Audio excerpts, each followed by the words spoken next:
سارا طب بیان کر دیا۔ تو آپ نے دیکھا کیسے طبیب اعظم نبی کریم علیہ الصلوۃ والسلام۔ اب ایک میں اپنا تجربہ بیان کرتا ہوں جو میں نے سنا۔ میں نے ابھی ذکر کیا آپ سے، میں عموماً اپنے باہر کے سفر بیان نہیں کرتا ہوں۔ مشاہدات کے لوگ سہیں کہ مولانا باہر کے سفر بیان کر کے اپنی برتری تو نہیں ظاہر کرنا چاہتا۔ 77 میں نائروبی کے دورے پر گیا، کینیا۔ تو واپسی میں اس وقت یہ ہوتا کہ جو افریقہ سے واپس آتے ان کا حج کا ویزا جدہ میں لگ جاتا، کچھ پیسے لے لیتے وہ اور ویزا لگاتے۔ میں جب جدہ اترا تو میں نے پاسپورٹ دیا، بھائی میں حج کرنا چاہتا ہوں۔ انہوں نے کچھ مجھ سے ریال لے لی اور انہوں نے حج کا ویزا لگا دیا۔ حج کا ویزا جب لگا تو میں پھر سیدھے مدینہ شریف گیا، وہاں تقریباً 40 دن رہا، اور پھر ہمارے ساتھ اور بھی بچے جو ہمارے تھے وہاں، وہ بھی سب ساتھ، ہم سب نے حج کیا۔ حج کرنے کے بعد دوبارہ مدینہ شریف آئے۔ حضرت اللہ مولانا ضیاء الدین صاحب مدنی رحمۃ اللہ علیہ خدمت میں 40 دن میں حاضر رہا۔ روزانہ جاتا جو ان کے یہاں محفل ہوتی، اور محفل کے بعد روزانہ دال اور روٹی کھلائی جاتی۔ وہ دال روٹی کھاتے رہے۔ حضرت علامہ ضیاء الدین صاحب مدنی رحمۃ اللہ علیہ کے حجرے ایک اسکالر آئے وہاں سے، افریقہ سے تھے، وہ انڈین رہنے والے۔ اب وہ باہر کے مہمان تھے، ان سے کہا جی آپ تقریر کیجئے، تو انہوں نے تقریر کی، اور تقریر میں انہیں یہ ایک اقتباس جو میں آپ کے سامنے بیان کر رہا ہوں وہ آپ کو میں پیش کرتا ہوں کیا ہے۔ انہوں نے تقریر کی اور اس اعتبار سے کی کہ نبی کریم علیہ الصلوۃ والسلام طبیب اعظم بھی تھے، طبیب بھی تھے۔ انہوں نے ایک اسکالر کا حوالہ دیا، وہ سننے کے لائق۔ انہوں نے کہا حدیث شریف ہے، غالباً بخاری شریف کتاب الطب میں، کہ حضور علیہ السلام فرمایا کوڑی جزامی، جزام کہتے ہیں یہ کوڑ والے کو، سفید داغ ہوتے ہیں نا، یہ فرمایا جزامی سے ایسے بھاگو جیسے شیر سے بھاگا جاتا، یعنی اتنے دور رہو کہ جیسے شیر سے دور رہتے۔ انہوں نے بیان کیا کہ صاحب وہ ایک اسکالر آئے ہمارے یہاں، اور انہوں نے بتایا کہ یہ جو جراثیم ہوتے ہیں آدمی کے، جو بیماریاں پیدا کرتے ہیں، جزام کا جراثیم جو ہے وہ اتنا باریک ہے کہ سوئی کے ناکے پر 700 جراثیم آ جائیں۔ خوردبین سے اگر آپ دیکھیں الیکٹرانک، ایک سوئی کے ناکے پر 700 جراثیم بیٹھ سکتے ہیں، اتنا باریک کا۔ اس کو جب ہم نے تحقیقی نقطہ نظر سے غور سے دیکھا تو اس کی شکل بالکل شیر جیسی تھی، اس جراثیم کی شیر جیسی شکل تھی۔ اور انہوں نے یہ بتایا کہ یہ دیکھو حضور علیہ السلام جو 1400 برس پہلے فرما دیا کہ جزامی سے ایسے بھاگو جیسے شیر سے بھاگا جاتا۔ اب یہ بات ایک الگ ہے کہ مرض متعدی ہوتا ہے یا نہیں۔ اعلیٰ حضرت کا اس معاملے میں یہ فتویٰ ہے کہ مرض کسی کو لگتا نہیں، جیسے ہمارا ہوتا ہے نا، اس آدمی سے دور رہو، یہ مرض کہ تمہیں نہیں لگ جائے۔ تو آدم فرمایا اچھا اس کو جو لگا وہ کس سے لگا، پہلے والے کو جو لگا وہ کس سے لگا۔ اس پہ شیخ محقق نے اپنی کتاب ما ثبت من السنہ میں آخری بدھ کے عنوان پر بہت زبردست کلام کیا جو پڑھنے کے لائق، کہ اگر یہ تحقیق ہو جائے کہ یہ مرض لگتا ہے تو یہ کیوں فرمایا کہ مرض لگتا نہیں۔ جیسے ایڈز ہے، یہ ایڈز آپ تحقیق میں اس کے پڑھنے میں تحقیق کی اس پہ کہ یہ کسی کو لگتا نہیں۔ کب لگتا ہے کہ یا تو خون میں آ جائے، یا ایڈز والے کو انجیکشن لگایا جائے، اس انجیکشن سے آپ کو انجیکشن لگ جائے تو وہ ایڈز آپ میں آئے گا، ورنہ یہ اس کے پاس بیٹھنے اٹھنے سے نہیں لگے گا کہ اس کو کھانا دیں۔ آپ تو بالکل بھنگی کی طریقے سے اس کے ساتھ رواداری رکھیں، بلکہ خود حضور علیہ السلام نے کوڑی کو اپنے ساتھ بٹھا کر کے کھانا تناول فرمایا تاکہ لوگ نفرت نہ کریں بیماروں سے۔ تو اعلیٰ حضرت کا موقف یہ ہے کہ یہ بیماری لگتی نہیں کسی کو، جیسے ٹی بی کہا جائے لگ گئی تو اعلیٰ حضرت فرماتا ہے پہلے والے کو کس سے لگی۔ بہرحال اب یہ تحقیق آتی جائیں گی، نکلتی جائیں گی، اور اگر تحقیق ہو جائے کہ واقعی اس مریض کے جراثیم کسی کو رہیں تو اس سے اجتناب کرنے میں شرن حرج بھی نہیں، اس میں کوئی حرج نہیں۔ ٹھیک، بہرحال جو حضرات اس کا مطالعہ کرنا چاہیں تو شیخ محقق ما ثبت من السنہ، اس میں جو آخری بدھ پر شیخ محقق نے باب باندھا، اس میں اس کو پڑھا جا سکتا کہ شیخ محقق نے اس پر بڑی زبردست تحقیق کی کہ مرض لگتا ہے کیا معنی، اور نتیجہ اس کا یہ نکالا کہ جیسے جہاں طاعون ہے وہاں اگر کوئی آدمی پہنچ جائے اور اس کے طاعون لگے تو جس کا ایمان کمزور ہو وہ یہ سمجھے کہ شاید یہ کسی کا مرض لگا، ایمان کمزور ہونے میں آدمی کو کہیں یہ یقین نہ ہونے لگ جائے کہ ایمان اس کا متزلزل ہو جائے.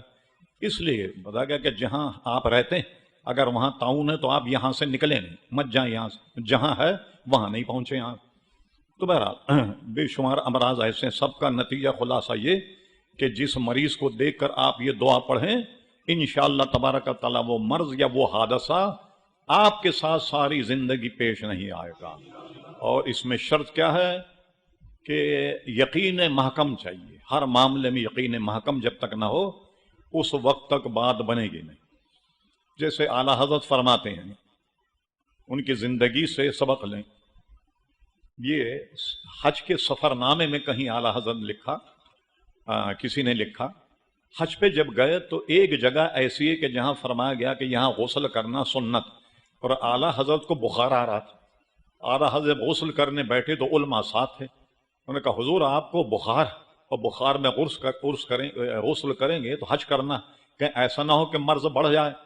اور یہ بھی ایک ضعیف حدیث سے ثابت ہے کہ یہاں غسل کرنا سنت ہے.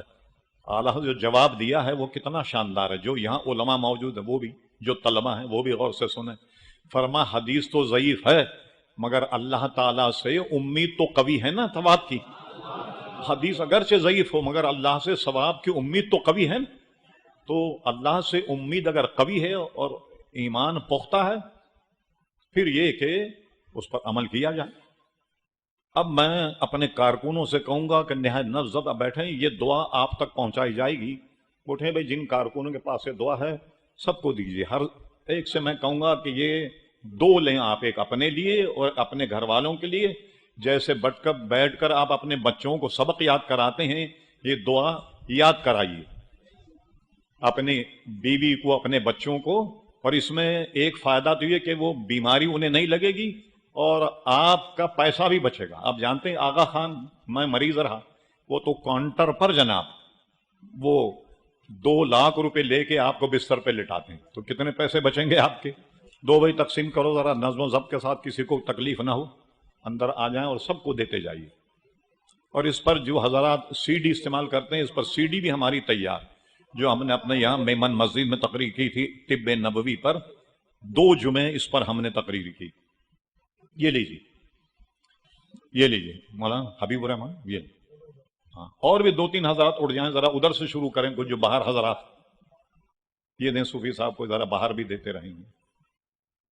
ہاں آپ کو بھی دیں، اپنے پاس بھی کچھ رکھو بھائی. ہاں رکھو، لے کیا ہو یار مولانا. ہاں ہاں سستی مکوا. ہاں زوزہ کور ٹیم نشتہ دے.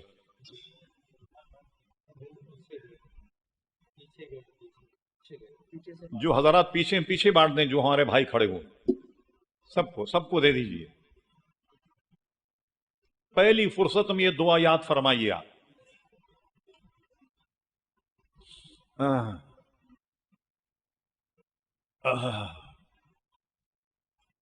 دیتے جائیے اور چھپ جائیں گے. بالکل کنجوسی سے کام مت لیں، جو مانگے سب کو دیتے جائیے.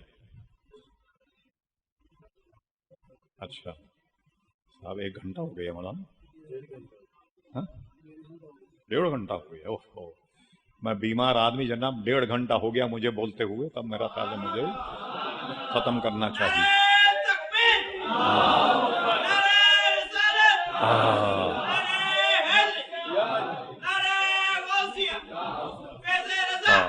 اور یہ بھی الحمدللہ، یہ بھی جو اس لائق ہوا میں کہ کچھ میں عرض کر رہا ہوں، یہ بھی میں سمجھتا ہوں، یقین ہے میرا کہ اس دعا کی برکت سے ہوا. اور میں اصل میں ڈائلیسس کا مریض ہوں. میں خود کہتا ہوں کہ مجھے بھی دیکھ کے آپ یہ دعا پڑھ لیں تاکہ آپ اس مرض سے محفوظ رہیں. مجھ سے شروع کریں آپ اس کو، تاکہ اب اس مرض سے محفوظ، جو امراض میں مبتلا ہوں اس مرض سے آپ محفوظ ہو جائیں. اور میں یہاں تک پہنچا یہ آپ کی دعاؤں کی برکت ہے. آئندہ بھی اب دعا میں یاد رکھیں تاکہ یہ ہمارا سلسلہ جو ہے وہ جاری رہے. ابھی تک ہم نے گفتگو کی تھی طہارت پر، اس کے بعد باب تھا وضو، اور اس کے بعد اب باری ہے تیمم سے متعلق. آئندہ انشاءاللہ کسی اتوار کو ہم تیمم پر گفتگو کریں گے. تیمم کیسے کیا جائے اور کون تیمم کرے اور کون تیمم نہ کرے، تیمم برخاست کیسے ہوتا ہے. دیتے جائیے جناب، یہ دعا دیتے جائیے. ہاں دیکھیے صاحب سب کو مل گئی؟ ذرا ہاتھ اٹھا کر ذرا بتا دیں مل گئی؟ چلیے، اور اس کے بعد یہاں کتابوں کے اسٹال سے بھی آپ لیتے ہوئے جائیے جو صاحب رہ گئے، کوئی صاحب رہیے نہیں، یہ ہمارے مسجد حبیب کا ایک تحفہ آپ کو دیا جا رہا، اور ساری زندگی آپ یاد رکھیں اور دعا فرماتے رہیں۔ ہاں دیتے جائیے جناب، دیتے جائیے، کوئی صاحب ایسے نہ ہو جن کو یہ دعا نہ ملے، دیتے جائیے۔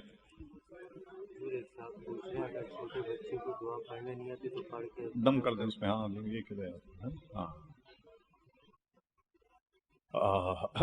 دیتے جائیے نا۔ دیکھیے سب کو مل گئی ہے نا؟ ادھر جو حضرات ہیں دعا مل گئی آپ؟ جن کو نہیں ملی ہو تو آپ یہ بک اسٹال سے لیتے ہوئے جائیے۔ یہ صاحب وقت کافی ہو گیا، وقت زیادہ ہونے سے میں معذرت چاہتا ہوں آپ سے، لیکن یہ کہ جو باتیں ہوئی ہیں وہ ایسی ہیں جو زندگی بھر ہمیں کام آئیں گی، مجھے بھی کام آئیں گی، آپ کو بھی کام آئیں گی، مجھے بھی ثواب ملے گا، آپ کو بھی ثواب ملے گا۔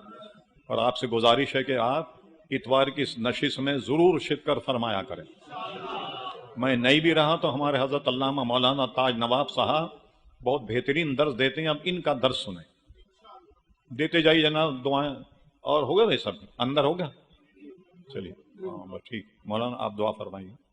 اللهم صل على سيدنا مولانا محمد وعلى آل سيدنا مولانا محمد وبارك وسلم. اللهم ربنا تقبل منا إنك أنت السميع العليم وتب علينا يا مولانا إنك أنت التواب الرحيم. اللهم ربنا فاغفر لنا ذنوبنا وكفر عنا سيئاتنا وتوفنا مع الأبرار. الہ الامین، ہماری اس نشست کو اپنی بارگاہ میں قبول و منظور فرما۔ حضور قبلہ شاہ صاحب نے جو بیان فرمایا پروردگار عالم تمام کو اس پر عمل کرنے کی توفیق عطا فرما۔ الہ الامین، بالخصوص ہم تیری بارگاہ میں تیرے پیارے محبوب صلی اللہ تعالیٰ علیہ وسلم کے وسیلے سے دعا کرتے ہیں، حضور قبلہ شاہ صاحب کو صحت یابی عطا فرما، جملہ امراض سے سبکدوشی عطا فرما، صحت و عافیت نصیب فرما، ان کے سائے کو تادیر ہمارے سر پر قائم و دائم فرما، ان کے صدقہ و طفیل ہمارے تمام بیماریوں کو دور فرما، ہماری تمام پریشانیوں کو دور فرما، تمام مشکلات کو آسان فرما، ہم تمام کو صراط مستقیم پر گامزن فرما، حضور نبی کریم علیہ الصلوۃ والتسلیم کی سیرت طیبہ پر عمل کرنے کی توفیق عطا فرما، حضور نبی کریم علیہ الصلوۃ والتسلیم کو عشق و محبت عطا فرما، اسی پر ہمارا خاتمہ بالخیر فرما، عذاب قبر عذاب جہنم سے نجات عطا فرما، محشر کے سختیوں سے نجات عطا فرما، بروز محشر حضور نبی کریم علیہ الصلوۃ والتسلیم کی شفاعت سے بہرمند فرما۔ الہ الامین، ہم تمام کو بار بار حرمین طیبین کے بعد اور مقبول حاضری عطا فرما، حج مقبرور کی سعادت سے بہرمند فرما۔